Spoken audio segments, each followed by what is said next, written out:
Hello friends, स्वागत है आप सबका हमारे यूट्यूब चैनल पर। आज की वीडियो का जो टॉपिक है वो है महासागरीय जलधाराएं।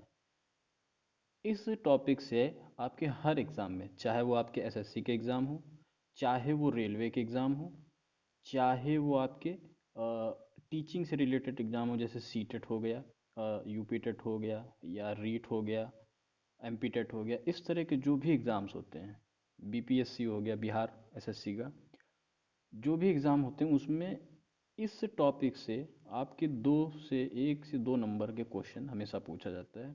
जैसे कि मैं आपको अगली स्लाइड दिखा रहा हूँ। ये जो क्वेश्चन है, ये क्वेश्चन आया हुआ है आपके एस टेट के, यूपी का जो सुपर टेट एग्ज़ाम होता है, ये उसका क्वेश्चन। और कितना बढ़िया क्वेश्चन। इसमें आपसे ये नहीं पूछा है कि ये जो जलधारा है, ये ठंडे पानी की जलधारा है या गर्म पानी की जलधारा है। इसमें आपसे इन्होंने पूछा है, इनमें से कौन सी जलधारा जो है वो अटलांटिक महासागर की जलधारा नहीं है। यानी कि आपको इन चारों जलधाराओं के बारे में पता होना चाहिए। सिर्फ इतना ही पता हो कि गर्म पानी की जलधारा, ठंडे पानी की जलधारा, उससे काम अब नहीं चलेगा, क्योंकि एग्ज़ाम का स्टैंडर्ड बढ़ता जा रहा है जैसे जैसे कंपटीशन बढ़ रहा है। तो अगुलहास की धारा, लेब्राडोर की धारा, फ्लोरिडा की धारा या कनारी की धारा, इनमें से कौन सी धारा है जो अटलांटिक महासागर की धारा नहीं है। अब आपको पहले तो अटलांटिक महासागर पता होना चाहिए कि ये कहाँ है। उसके बाद ये पता होना चाहिए कि इनमें से कौन सी धारा इसमें है और कौन सी धारा अटलांटिक महासागर में नहीं है।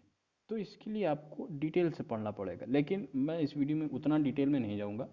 बस आपको मोटा मोटा बताऊंगा कि कौन सी धारा ठंडे पानी की है, कौन सी धारा गर्म पानी की है, कौन सी धारा किस महासागर से में बहती है। चलिए देखते हैं आगे स्लाइड में। तो महासागरीय धाराओं के प्रकार। महासागरीय धाराओं को तापमान के आधार पर दो वर्गों में विभाजित किया गया है। एक तो ठंडी धाराएं और दूसरी गर्म धाराएं। गर्म धाराएं और ठंडी धाराओं की कुछ विशेषताएं बता देता हूं आपको। ठंडी धाराएं जो होती हैं वो आपके ध्रुवों से, ये आपकी जैसे पृथ्वी है, ये भूमध्य रेखा है, तो यहाँ पे जो आपके पोल्स होते हैं ध्रुवों से, ये आपकी बहती है भूमध्य रेखा तरफ। ठीक है, विषुवत रेखा की ओर ठंडी धाराएं आपकी बहती। अब बिल्कुल ऐसे ही नहीं बहेंगी कि लंबवत ही बहती चली आ रही, ऐसे घूम के आ सकती हैं, इस तरह से बह सकती हैं, ऐसे बह सकती हैं। तो इस तरह जो है ठंडी धाराएं बहती हैं। और गर्म धाराएं बिल्कुल इसके अपोजिट होती हैं। ये बहती हैं आपकी भूमध्य रेखा से सब ध्रुवों की ओर बहती हैं गर्म धाराएं। अब इससे एक और पॉइंट निकल कर आता है कि भूमध्य रेखा होती है 0 अक्षांश पर, और इसके ऊपर जैसे जाएंगे तो अक्षांश हमारा बढ़ता जाएगा, जैसे जैसे नीचे जाएंगे अक्षांश घटते जाएंगे। तो एक इससे पॉइंट ये निकल कर आता है कि गर्म धाराएं जो हैं वो निम्न अक्षांश से उच्च अक्षांश की तरफ बहती हैं, जबकि ठंडी धाराएं जो हैं ये उच्च अक्षांश से निम्न अक्षांश की तरफ बहती हैं। तो इतनी जानकारी आपको इस स्लाइड से मिल जाती है। अब चलिए जानते हैं कि कौन कौन सी धाराएं हैं जो आपका मेन टॉपिक है, और कौन सी धाराएं किस महासागर की हैं। चलिए, अलास्का की धारा। अब जैसा कि नाम में ही है तो इसको पहचानना कोई कठिन नहीं होगा कि ये धारा कहाँ पर होगी। तो अलास्का कंट्री है, नॉर्थ अमेरिका की कंट्री है ये। नॉर्थ अमेरिका यानी उत्तरी अमेरिका, उत्तरी गोलार्ध में है। नॉर्थ अमेरिका से मतलब है जो 7 महाद्वीप हैं उसमें उत्तरी अमेरिका जो महाद्वीप है उसमें है ये अलास्का, ये कंट्री है। अब ये जो धारा है ये गर्म पानी की धारा है, और महासागर में, जिस महासागर में है, उत्तरी अमेरिका जो है वो किस महासागर में आएगा। अगर अमेरिका हम उत्तरी अमेरिका के पूरब में चले जाएंगे तो अटलांटिक ओशन है, और दक्षिण में जाएंगे तो मतलब पश्चिम में जाएंगे तो प्रशांत महासागर है, पैसिफिक ओशन है। तो अलास्का जो है वो उत्तरी महासागर के पश्चिम में पड़ता है। भाई ये मैप है मोटा मोटा, अगर हम देख लें उत्तरी अमेरिका महाद्वीप का, तो अलास्का जो है आपका यहाँ पर पड़ता है, इस रीजन में अलास्का पड़ता है। तो ये पश्चिमी हिस्सा हो गया, और यहाँ पर जो प्रशांत महासागर के बॉर्डर पर, मतलब जो इसके तट मिलते हैं वो प्रशांत महासागर को छूते हैं। तो अलास्का की धारा जो है वो प्रशांत महासागर में बहती है, ये गर्म पानी की धारा है। चलिए, अब तो आपको इतना क्लियर हो गया होगा। कुरोशियो की धारा, कुरोशियो की धारा को हम लोग ब्लैक करंट भी कह देते हैं या जापान की धारा भी कह देते हैं। तो कुरोशियो की धारा के ये दो नाम और अलग से हैं, या तो ब्लैक करंट कह देगा या जापान की धारा कह देगा। इससे आपसे क्वेश्चन पूछ लेगा। कुरोशियो की धारा गर्म धारा होती है और ये उत्तरी प्रशांत महासागर में बहती है। अगर आप ग्लोब देखेंगे या मैप देखेंगे तो उसमें आप पाएंगे कि जो जापान का हिस्सा है और जो अमेरिका का पश्चिमी हिस्सा और जापान का पूर्वी हिस्सा, ये प्रशांत महासागर में मिलते हैं। तो अपने आप ही जो है ये धारा उत्तरी प्रशांत महासागर में हो गई। अब उत्तरी प्रशांत महासागर इसलिए क्योंकि पृथ्वी दो भागों में बटी है। ये है उत्तरी गोलार्ध और ये है दक्षिणी गोलार्ध। तो ऊपर जो प्रशांत महासागर का हिस्सा है वो उत्तरी प्रशांत महासागर, नीचे जो प्रशांत महासागर का हिस्सा है वो दक्षिणी प्रशांत महासागर। सुसीमा की धारा, सुसीमा की धारा गर्म पानी की धारा है और ये भी जापान की ही धारा है। तो कोई दिक्कत नहीं होगी कि ये उत्तरी प्रशांत महासागर में बहेगी। अल नीनो की धारा, जो काफ़ी क्वेश्चन बार ये रिपीट हो चुका है, इतना रिपीट हो गया कि ये सबको लगभग याद है। ये गर्म पानी की धारा है और दक्षिणी प्रशांत महासागर में बहती है। अब दक्षिणी प्रशांत महासागर पे ये पेरू के तट से सटी हुई बहती है। अब दक्षिणी, अगर हम दक्षिण अमेरिका का मैप बनाएं तो कुछ इस तरह का है। यहाँ पर ये ब्राज़ील, अर्जेंटीना वगैरह हैं। यहाँ पर आपका पेरू है, ये आपका जो है इक्वाडोर वगैरह है। तो यहाँ पर ये धारा बहती है। अगला देख लेंगे हम लोग हम्बोल्ट या पेरुवियन धारा। पेरुवियन नाम से ही पता चल रहा है कि ये पेरू के तट से सटकर बहती होगी। लेकिन अगर हम्बोल्ट आपसे पूछ लेगा तो आप नहीं पहचान पाएंगे। तो हम्बोल्ट का दूसरा नाम पेरुवियन धारा भी है, या पेरुवियन धारा का दूसरा नाम हम्बोल्ट है। ये ठंडे पानी की धारा है। ये दक्षिणी प्रशांत महासागर से बहती है, पेरू के तट से होती हुई। कैलिफोर्निया की धारा नाम से ही पता चल रहा है कि ये कैलिफोर्निया से मिलकर बहती होगी, कैलिफोर्निया कंट्री के आसपास बहती होगी। ठंडे पानी की धारा है और उत्तरी प्रशांत महासागर में स्थित है। कुरिल या ओयाशियो, कुरिल या ओयाशियो, तो ये भी ठंडे पानी की धारा है और ये जापान से बहती है। उत्तरी प्रशांत महासागर में जापान स्थित है।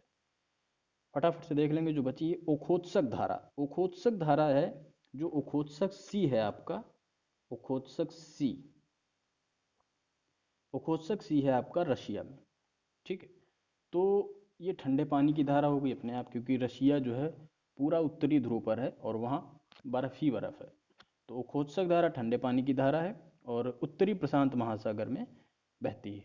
ठंडे पानी की धाराओं, गर्म पानी की धाराओं की एक विशेषता ये भी है कि ये जो ठंडे पानी की धाराएं गर्म टेम्परेचर की ओर बहती हैं और गर्म पानी की धाराएं ठंडे टेम्परेचर की ओर बहती हैं, ताकि वहाँ के तापमान को ये लोग बैलेंस कर सकें। फ्लोरिडा की धारा नाम से ही पता चल रहा है कि ये फ्लोरिडा कंट्री के आसपास बहती होगी। गर्म पानी की धारा है और फ्लोरिडा है उत्तरी अमेरिका में और उत्तरी अमेरिका है उत्तरी प्रशांत महासागर। गल्फ स्ट्रीम, ये मैक्सिकन गल्फ से निकलती है और मैक्सिकन गल्फ है आपकी उत्तरी प्रशांत महासागर में, उत्तरी अमेरिका में है। मैक्सिकन और गर्म पानी की धारा है ये भी।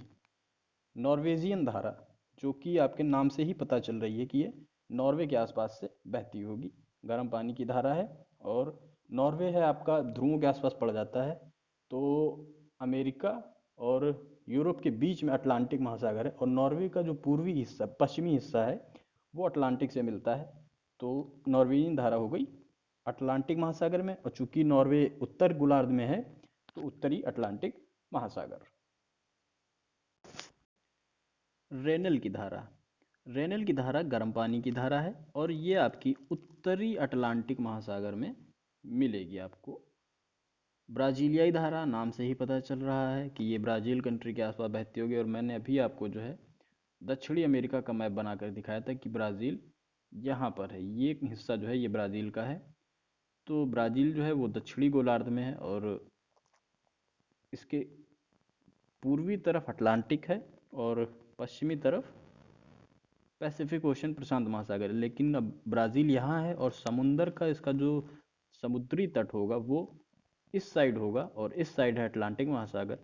तो ब्राज़ील की जो धारा है वो अटलांटिक से छुएगी, लेकिन दक्षिणी गोलार्ध में होने के कारण दक्षिणी अटलांटिक से मिलेगी। लेब्राडोर की धारा, ये क्वेश्चन भी आपका कई बार एग्जाम में आया हुआ है। लेब्राडोर की धारा ठंडे पानी की धारा है और ये उत्तरी अटलांटिक महासागर में आपको मिल जाएगी। कनेरी की धारा, अब ये जो मैंने आपको अभी क्वेश्चन दिखाया था एस्टेट वाला, ये कनेरी की धारा, लेब्राडोर की धारा, ये अब आपको यहाँ से क्लियर हो जाएंगे कि ये हैं कि नहीं है। अब ये अटलांटिक का हिस्सा है दोनों, ये उत्तरी अटलांटिक महासागर का है, ये कैनेरी की धारा ये भी उत्तरी अटलांटिक महासागर की है। और इसमें क्वेश्चन पूछा था कौन सी अटलांटिक महासागर की धारा नहीं है, इसमें ये स्पेसिफाई नहीं किया था कि उत्तरी अटलांटिक महासागर या दक्षिणी महासागर, केवल अटलांटिक पूछ लिया था। अब अगर और टफ क्वेश्चन करना चाहेगा तो इसमें उत्तरी अटलांटिक और दक्षिणी अटलांटिक भी जोड़ देगा, लेकिन अटलांटिक पूछा था तो हमारा ये लेब्राडोर की धारा ये तो अटलांटिक ओशन की है, कनारी की धारा ये भी अटलांटिक ओशन की है, और ये जो फ्लोरिडा की धारा है ये भी आपकी अटलांटिक ओशन की ही है। तो अब ऑप्शन आपका बच्चा अगुलहास की धारा। अब ये धारा कहाँ की है ये भी अभी आपको आगे जस्ट क्लियर हो जाएगा, क्योंकि इसको भी मैंने स्लाइड में डाला हुआ है। तो चलिए आगे बढ़कर अपनी स्लाइड को ख़त्म करते हैं। तो लेब्राडोर की धारा ठंडे पानी की धारा है उत्तरी अटलांटिक महासागर में। कैनरी की जो धारा है ये भी ठंडे पानी की धारा है और ये उत्तरी अटलांटिक महासागर में मिलेगी आपको। बंगुएला की धारा जो है ये भी ठंडे पानी की धारा है, बंगुएला की धारा, लेकिन ये आपको दक्षिणी महासागर में नामीबिया के तट से होती हुई मिलेगी। नामीबिया कहाँ है? अब ये जो है आपका, ये अफ्रीका महाद्वीप का मैप है, ठीक है। नामीबिया आपका यहाँ पर पड़ता है। अब इसका जो पश्चिमी तट है ये अटलांटिक से मिलता है अफ्रीका महाद्वीप का। तो अब दक्षिणी गोलार्ध में है अफ्रीका महाद्वीप और पश्चिमी में है अटलांटिक, तो यहाँ पर आपका दक्षिणी अटलांटिक महासागर हो जाएगा बंगुएला की धारा के लिए। फॉकलैंड की धारा ठंडे पानी की धारा है और दक्षिणी अटलांटिक महासागर में ये धारा आपको मिलेगी, दक्षिणी अटलांटिक महासागर में। अगला है मोजाम्बिक की धारा। मोजाम्बिक नाम से ही पता चल रहा है कि ये मोजाम्बिक कंट्री के इर्द गिर्द कहीं बहती होगी, ठंडे पानी की धारा है और ये हिंद महासागर में आपको मिलेगी। अब हिंद महासागर की मैं आपको लोकेशन समझा देता हूँ कि हिंद महासागर कहाँ पर होगा। ये है आपका अफ्रीका महाद्वीप का मैप और यहाँ पर आपका इंडियन ओशन आता है और मोजाम्बिक कंट्री यहाँ कहीं पर है आपकी। तो इसका अब ये वाला तट जो है वो इंडियन ओशन से ही टच करेगा, इसलिए ये धारा इंडियन ओशन में आपकी लोकेटेड हो जाएगी। अगला है अगुलहास की धारा, यही जो आपके ऑप्शंस में क्वेश्चन दिया हुआ था ये उससे क्वेश्चन आ गया। अगुलहास की धारा ठंडे पानी की धारा होती है और ये हिंद महासागर में आपको मिल जाएगी, ये भी इंडियन ओशन में है। अगुलहास की धारा भी बिल्कुल मोजाम्बिक की जो कंट्री है उसी तट से सटी हुई बहती है। सोमाली की धारा ये भी आपकी ठंडे पानी की धारा है और ये आपको हिंद महासागर में आसानी से मिल जाएगी। सो ये थी आपकी कुछ महत्वपूर्ण इंपॉर्टेंट महासागरीय धाराएं जिनसे आपके एग्ज़ाम में क्वेश्चन बनते हैं या आगे बन सकते हैं। तो ये मैंने आपके लिए एक प्रेजेंटेशन तैयार किया था। सो उम्मीद करता हूँ वीडियो आपको पसंद आया होगा, एक्सप्लेनेशन आपको पसंद आया होगा। अगर वीडियो पसंद आता है तो वीडियो को लाइक कीजिए, अपने सभी साथियों के साथ इसको शेयर कीजिए और हमारे चैनल को सब्सक्राइब कीजिए। Thanks for watching. जय हिंद, जय भारत।